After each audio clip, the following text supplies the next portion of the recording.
Ms. Woods, in at least 48 instances, intentionally made false statements in official CBI lab reports.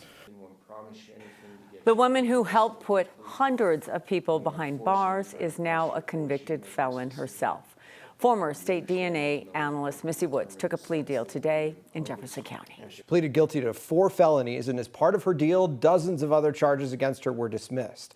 A CBI investigation found her conduct impacted more than 1,000 cases. Yvonne from 9 News Investigates has been on this case from the beginning. And Kevin, this is a stunning fall from grace.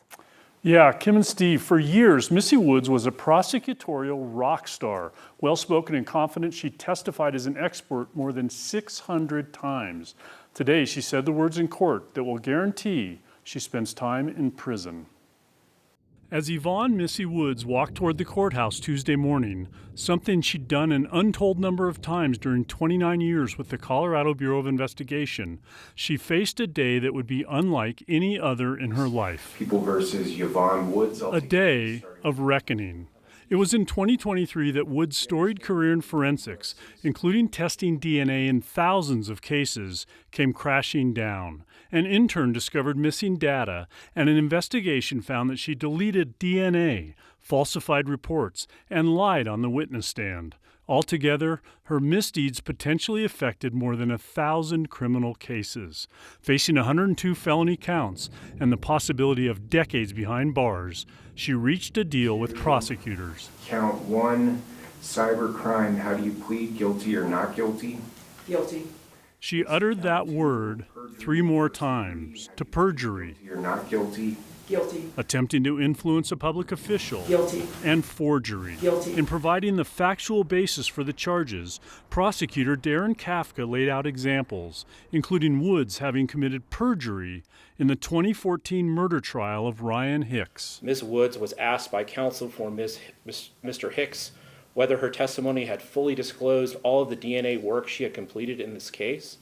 Ms. Woods knowingly gave a materially false answer to this question while under oath. The hearing lasted 14 minutes. Woods and her lawyers left court without commenting. She's due back September 8th, when the judge will sentence her to at least 8 years in state prison and possibly as many as 16. One murder conviction has already been dismissed in part because of Woods' conduct. Prosecutors are planning to retry that case. At the same time, prosecutors are working to determine whether there is additional investigation that can be done in more than 40 sexual assault cases in which Woods deleted male DNA. Live in the studio, Yvonne, 9 News. Well, Kevin, you have just started the reporting on the many cases now that are being challenged, and it's hard to put in perspective what it means, but there are victims, there are people behind every single one of those cases. Yeah, that's right, Kim. And so far, testing has not found anybody that's in prison who shouldn't be because of a DNA result.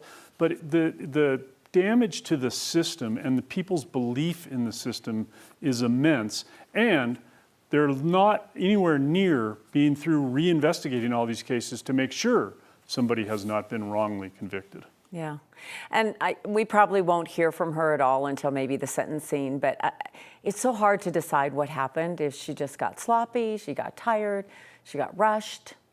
Yeah, it's been suggested it was shortcuts, taking male DNA that was really small samples that she thought she could get no more information from and not going on to test it to make sure of that.